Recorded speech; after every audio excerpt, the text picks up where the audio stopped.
E aí pessoal, meu nome é Daniele, do PET Engenharia Química da UEM, e hoje vamos falar sobre a resolução de problemas de balanço de massa e como fazer a análise dos graus de liberdade.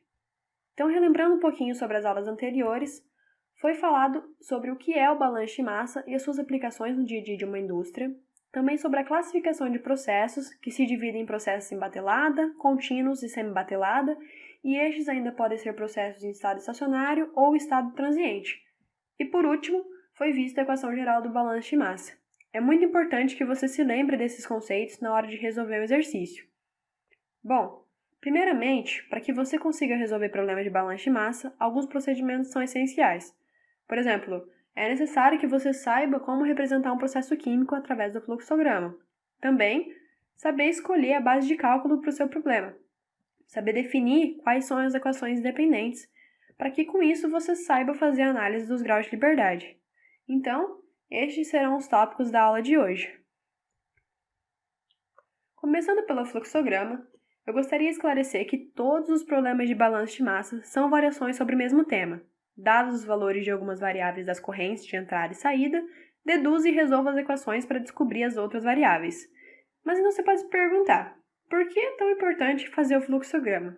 Bom, resolver as equações normalmente é uma questão de álgebra simples, mas deduzi-las a partir da descrição do processo e de uma grande quantidade de dados pode ser uma questão difícil.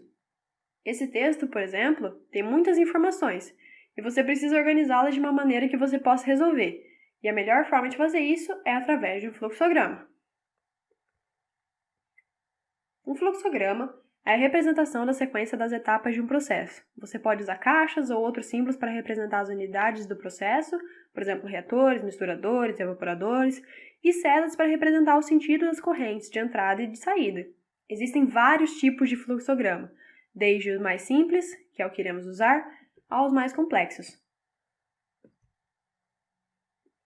O diagrama ele deve ser completamente rotulado, com todas as variáveis conhecidas, aquelas que já foram dadas no enunciado e também as desconhecidas, para que você saiba quais são as variáveis que ainda precisam ser encontradas.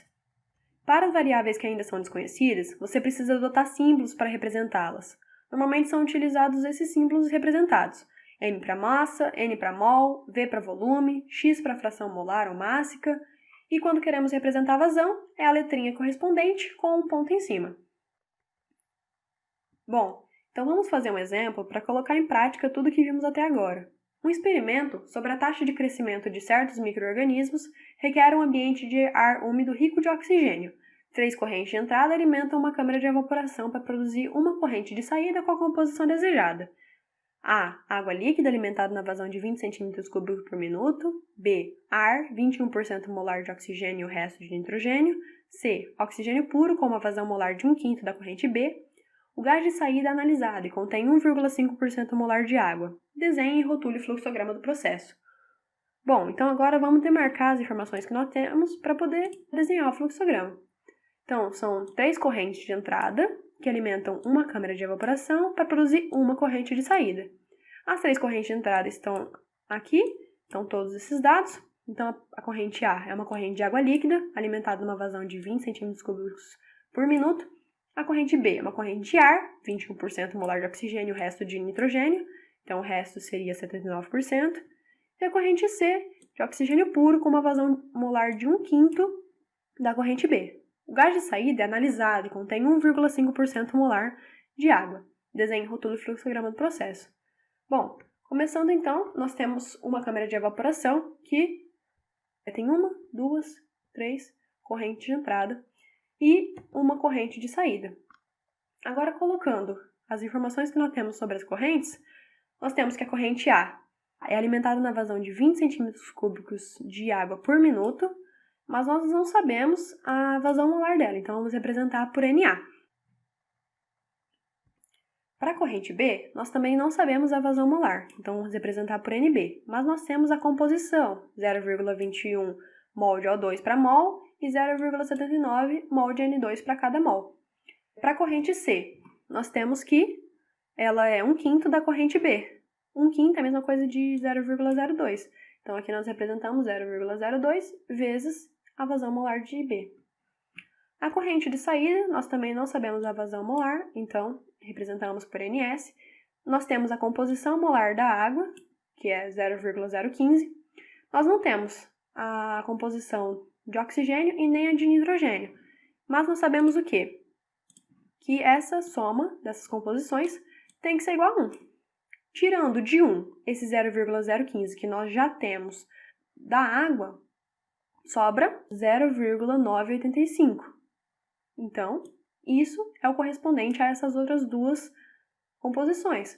Supondo que a composição de oxigênio seja X, a composição de nitrogênio só pode ser 0,985 menos esse X.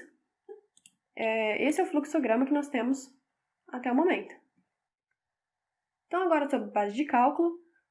Uma base de cálculo é uma quantidade massa ou mol, ou vazão, mássica ou molar, de uma corrente em um processo, e todas as variáveis desconhecidas são determinadas de uma forma condizente com essa base.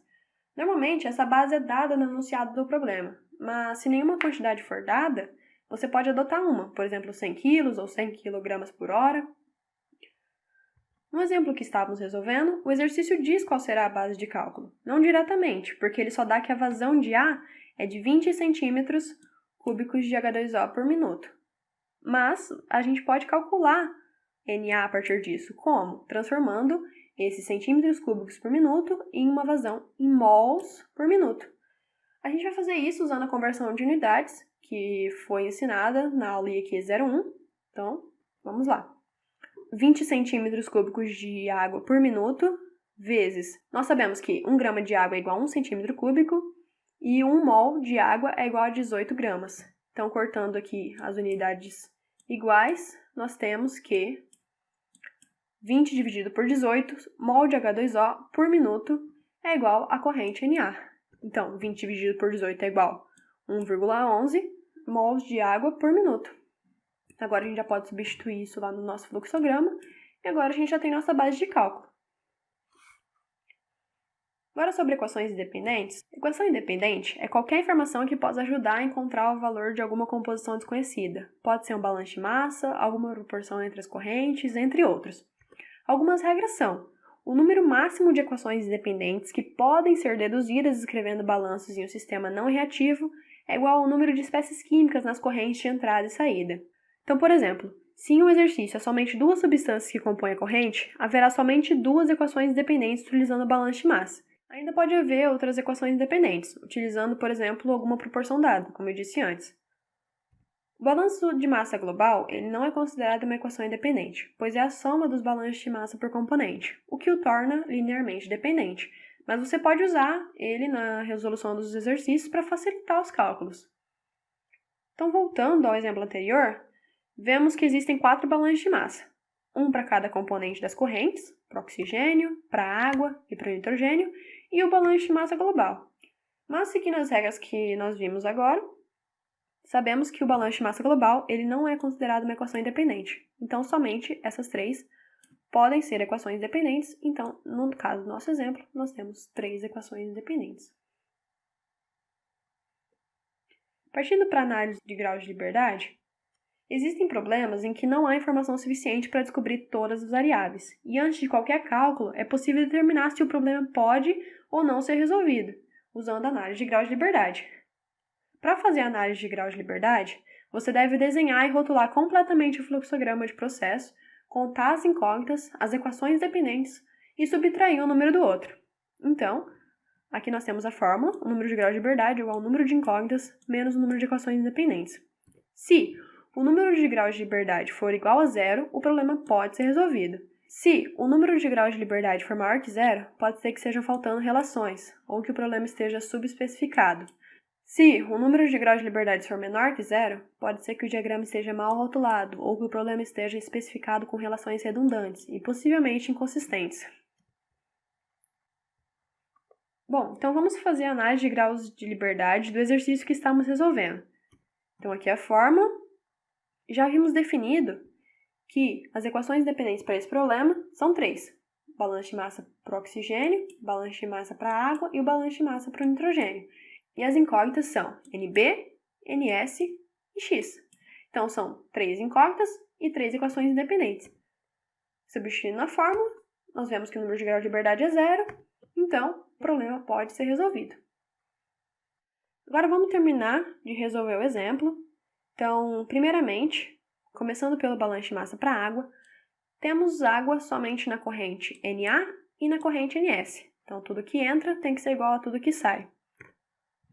Então, vazão molar da corrente A vezes a composição molar de água nessa corrente, que é 100%, então vezes 1, tem que ser igual a vazão molar de água da corrente de saída vezes a composição molar de água dessa corrente, que é 0,015. Substituindo os valores que nós já conhecemos, 1,11, que é igual a NA, dividido por 0,15, porque isso aqui passa dividindo, é igual a NS. Então, NS vai ser igual a 74,1 mols por minuto. Fazendo o balanço de massa global, nós sabemos que as correntes de entrada, todas elas, as somas delas, tem que ser igual à corrente de saída. Então, NA mais NB mais 0,2 NB, que é igual à corrente C, tem que ser igual à corrente de saída. Substituindo os valores que nós já conhecemos, NA é igual a 1,11 e NS é igual a 74,1, somando esses dois NB e passando esse 1,1 para o lado de lá, nós sabemos que, então, 1,2 NB é igual a 74,1 menos 1,11. Então, calculando isso, NB é igual a 60,82 mol por minuto. Agora nós já temos, então, o valor da incógnita NB e o valor da incógnita NS. Falta o valor da incógnita X. Poderíamos fazer tanto o balanço de massa para o nitrogênio quanto para o oxigênio para descobrir essa incógnita. Porém, eu vou escolher fazer o balanço de massa para o nitrogênio. Por quê? O nitrogênio ele só tem nessa corrente e nessa corrente de saída. O oxigênio ele vai ter nessa corrente e nessa corrente. Então, são 3 correntes para o oxigênio e 2 correntes para o nitrogênio. É bem mais simples e bem menos trabalhoso se eu calcular somente para 2 correntes do que eu colocar 3 correntes. É sempre bom você estar atento a isso para você não fazer cálculos desnecessários. Então, a composição molar da corrente NB vezes a corrente NB, então 0,69 mols de nitrogênio vezes a corrente NB é igual à corrente de saída, NS, vezes a composição molar de nitrogênio nessa corrente. Substituindo os valores que a gente já conhece, 0,69 vezes 60,82, e agora a gente faz essa multiplicação e essa multiplicação aqui. Multiplicando, nós temos 48,04 é igual a 72,99 menos 74,1 vezes x. Passando esse 72,99 para o lado de lá, nós temos que menos 24,95 é igual a menos 74,1 vezes x. Agora, passando esse 74,1, dividindo aqui esse 24,95, nós temos que x é igual a 0,337, certo? Então, agora, nós já finalizamos nosso exercício, descobrimos as incógnitas que queríamos, então N2 é igual a 60,82 mol por minuto, N3 é igual a 74,1 mol por minuto, e x é igual a 0,337. Podemos agora substituir isso lá no nosso fluxograma, então Na é igual a 1,1, Nb 60,82, Nc 12,16, NS 74,1, x é igual a 0,337, e isso aqui vai ser o 0,985 menos x, é igual a 0,648. Então, agora recapitulando, para você resolver problemas de balanço de massa, primeiramente você tem que desenhar o fluxograma, depois escolher uma base de cálculo, depois converter todas as unidades, escrever as equações independentes, fazer análise dos graus de liberdade, escrever as equações em uma ordem eficiente de solução e resolver as equações e verificar se está tudo certo. Bom, pessoal, essa foi a aula de hoje. Se vocês gostaram, não se esqueçam de se inscrever no nosso canal e compartilhar com seus amigos. Qualquer dúvida é só entrar em contato comigo ou com qualquer petiano. Até mais!